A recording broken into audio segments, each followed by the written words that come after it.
मुंबईतल्या छोट्या व्यावसायिकांची परिस्थिती नोटाबंदीच्या 52व्या दिवशी कशी सुधारली आहे हे आपण आता पाहणार आहोत।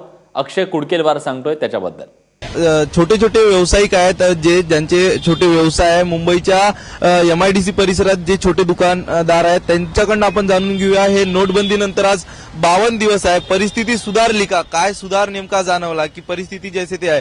आपल्यासोबत आपण त्यांच्याकडून जाणून घेऊया। सर तुम्हाला सांगा कसलं दुकान आहे तुमचं? पानाचं आहे। पानाचं आहे।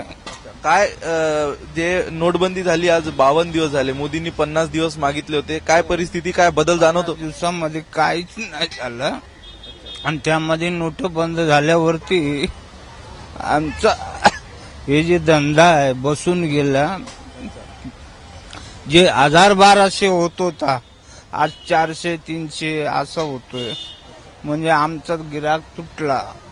बरोबर, तेव्हा आपण बघितलं अक्षय की सर्वसामान्य लोकांना त्रास जो आहे तो काही केल्या कमी झालेला नाही असं त्यांचं म्हणणं आहे। येणाऱ्या काही दिवसात ही परिस्थिती सुधारते का हे पाहावं लागेल।